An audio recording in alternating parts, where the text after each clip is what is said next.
This episode is brought to you by the Regional Air Quality Council, because it's time to go green and set the summer trend.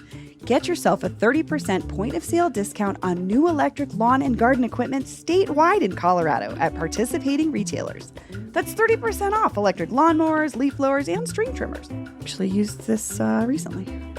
My husband was like, how do we get that discount? And I was like, I think you just have to find a retailer. And he was like, okay. And then we did it.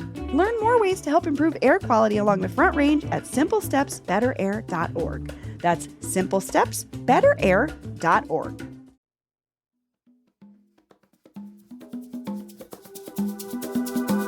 Today on CityCast Denver. For many years, bicycle advocates here in Colorado have been pushing for a simple, common-sense tweak to the rules of the road. It's called the Idaho Stop because that's who legalized it first. But the advocates here call it the Safety Stop because all the data from Idaho and every other state that's tried it shows that it's safer. A lot safer. But those bicycle advocates never could get the Idaho Stop passed here in Colorado until this year, when someone came along with a fresh perspective. His name is Marcus Robinson. He's been biking in Denver his whole life, and he's my guest today. Today is Wednesday, April 13th, 2022. I'm Paul Caroli, in for Bree Davies, and this is CityCast Denver.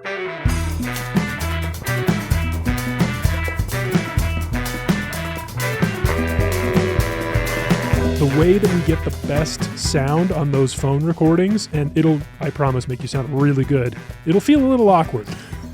Is if you hold it up to your ear like you're on a phone call. Like this? Perfect. Oh, so you want me... Just like that. You want me to hold it like this? I know, it's weird, okay. But yes. Marcus Robinson, welcome to CityCast Denver. Thank you for having me. So Marcus, we chatted last week a little bit, so I know that you've been riding your bike in Denver for almost your whole life. Which to me is incredible. You know, I moved here in 2015. I've been riding my bike here for 7 years.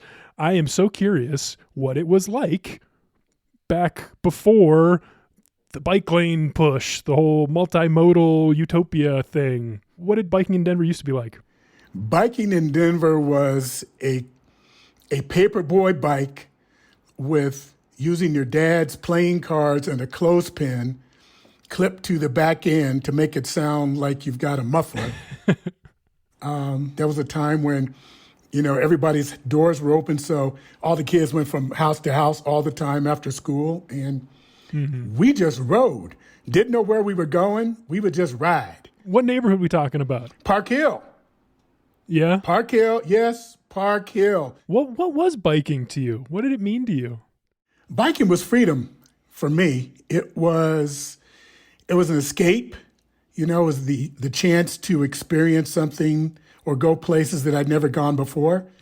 It was riding with no hands when you had a chance, but it was all fun. We didn't have any fancy clothes, you know. Marcus, I totally hear you on that freedom piece. That is such a big part of biking for me too.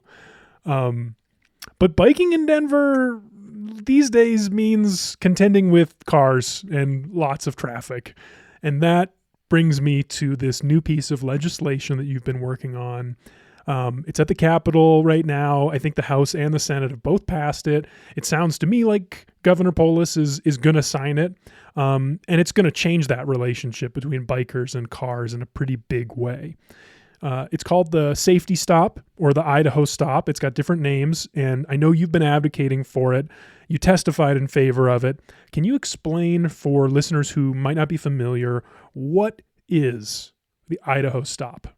It was named, obviously, in Idaho, but it was passed basically to allow the multimodal type of transportation, meaning bikes and cars can actually operate within the same space. And the way the law is written here in Colorado that we're looking at without the specifics is that cyclists will no longer be ticketed by police authorities for running a stop sign. We will not be ticketed for those types of minor infractions. And so what that means is that if you're a cyclist in your neighborhood, say in Park Hill, and you're coming through a stop sign, you can treat that stop sign as a yield, right? You can look every direction, see that the area is safe. And then once it's safe, you can move on forward and proceed through the intersection. When you come to a traffic light, you will treat that as a stop. You will then look towards, whichever direction, also treat that in a safe mode, meaning you're going to look all ways, and if you see that the intersection is clear, then you can proceed through the intersection. The great thing about that is that it takes cyclists out of that right lane, which is that turning lane, which is the scariest part for all of us. Mm-hmm. Those pinch points that cause accidents where cyclists are all the way over on the right, waiting for a light to turn. People are trying to right turn on red or whatever, and they're cutting you off or making gestures at us or so on and so forth. Mm-hmm. So what this does is allows us to treat that intersection as a stop, look, make sure that you're okay in all directions, and proceed. And then it's going to really, truly decriminalize those types of infractions by law enforcement. Those are dangerous interactions. It also, for the people of color in our communities, the BIPOC communities in particular, to have a kid who's riding his bike home from the grocery store with his parents' permission, and he runs a stop sign trying to get home with a bag of groceries, and a police officer would stop him, and instead of educating or something of that nature, you end up getting, what's your name? What's your address? And then run the child or whomever through the system and find out whether or not there's anything in their record. That's inexcusable. That's not needed. It's a waste of law enforcement dollars. So this way we remove all of those barriers. We make everyone safe that rides a bicycle and just be able to get through an intersection without that random hit. Saturday presents, in the red corner, the undisputed, undefeated Weed Whacker Guy. Champion of hurling grass and pollen everywhere. And in the blue corner, the challenger, extra strength Saturday. Eye drops that work all day to prevent the release of histamines that cause itchy allergy eyes. And the winner by knockout is Saturday. Saturday, bring it on. And I should say, there's data on this. This is something that state-level bicycle advocacy groups for many, many years have been pushing for here in Colorado, and they will always tell you that every state that has legalized the Idaho stop has seen huge reductions in accidents at intersections, which are the problem spots. So it really does work. But what I was excited to talk to you about was that second thing that you were sort of going into already, that decriminalization piece. Now that seems like that's a new element of the conversation, as far as I can tell here in Colorado. Tell me where that came from. How did you come to testify in favor of this? It's personal experience. It's personal experience from riding and racing my bike here in Colorado. And it is, for me, it is what has happened to me, right? But on the other hand, I have lots of other friends, in the BIPOC community that have had those same types of interactions. These are things that are never recorded. It's not talked about, but we're harassed, truly. And as I look back towards things that occurred to me when I was learning how to ride a bike and exploring new neighborhoods, we were harassed by cops. We've been accused of stealing bicycles before. We've had our parents have to call and tell, the local substation that, you've got our kids and no, they didn't steal that bike, things of that nature. And for me, given the opportunity to speak to this at both the state and the Senate, it gives another image of what this law can actually do.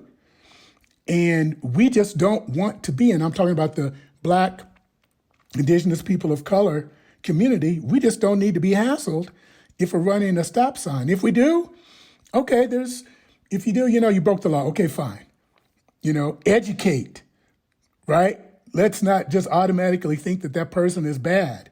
So for me to testify, it was a pleasure, it was an honor for me to show another side of this bill that no one seemed to talk about.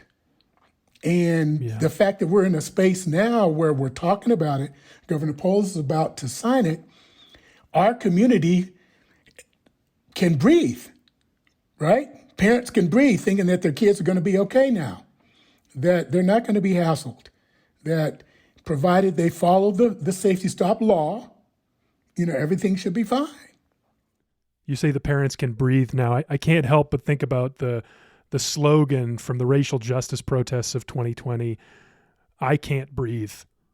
And the connection between your advocacy work and the organization that you run, Ride for Racial Justice. I wonder if you could help me connect those dots a little bit more between the organization's founding and this particular, what I used to think is transit reform, but now I think about as racial justice reform. When George was murdered, I've been riding my bike my whole life. The country was in a turmoil. I have not seen that since I was a child, watching the riots and demonstrations from the 60s. And where I ride, in particular, where we live, I have access to country roads within about 5 minutes. And there's nothing but 2-lane highway, farms and ranches for as far as the eye can see. But my country was changing. George was murdered. People had had enough. We couldn't breathe. We felt that we all had a knee on our neck. And my wife, Sandra, said, I don't want you riding your bike. And I said, I want to ride my bike. And she said, you can't ride your bike. I don't want you to ride your bike.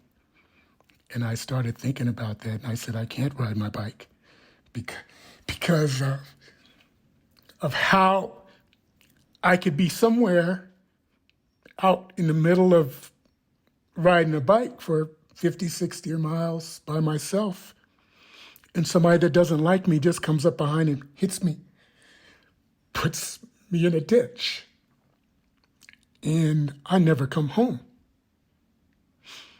America was different. There was a lot of hate in the world at that time.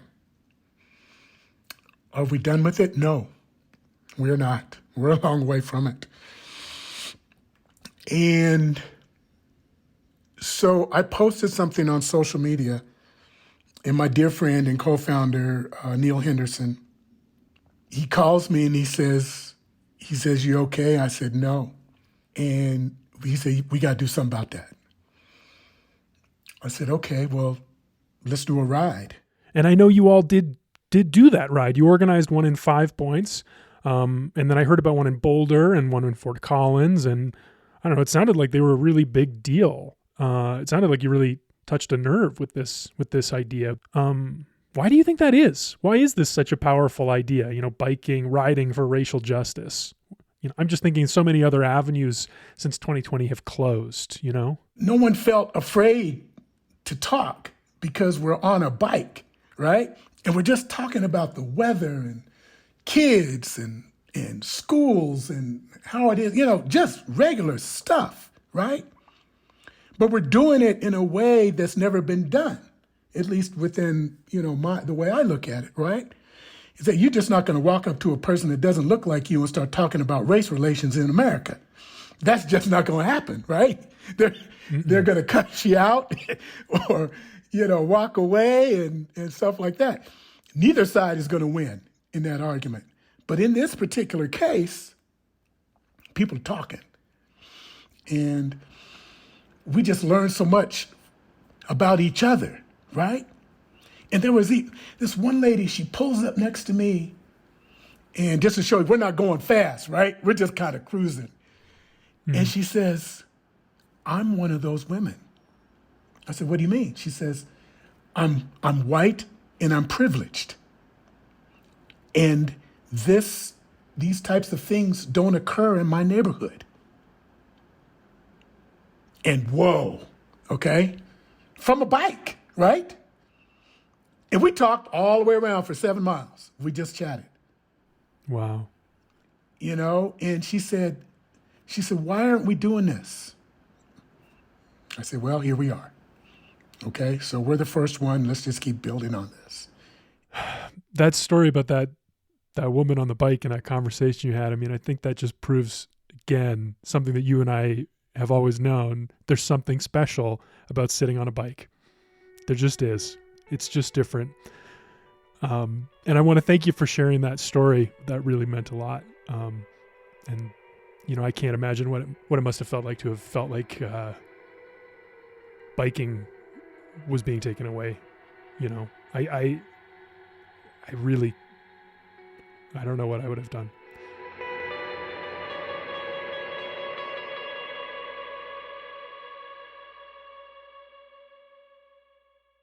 Well, Marcus, thank you again so much for your time and for the conversation. You know, you're a skilled interviewer, and you took me to a place today that I try not to relive, but I think it's important for people to understand what our community is going through and where America is right now. But I appreciate you asking that question. I'm glad to talk about it, and I thank you for doing that. Well, it's really my pleasure. I think it's going to mean a lot to people. Marcus, thanks again for joining me on CityCast Denver.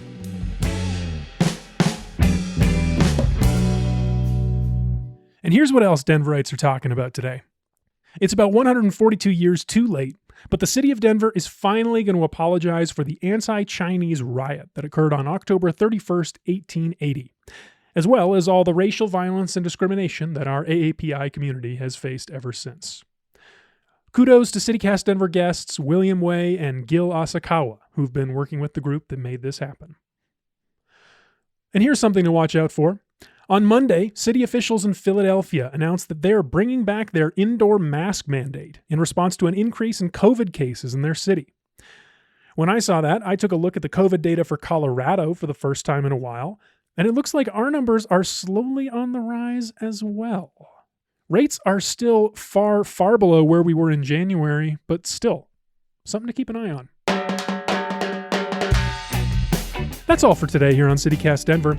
If you enjoyed the show, why not take a minute and tell a friend about us? Rate the show wherever you get your podcasts, and subscribe to our morning newsletter. You can do that and learn more about us at denver.citycast.fm. We'll be back tomorrow morning with more news from around the city. Bye.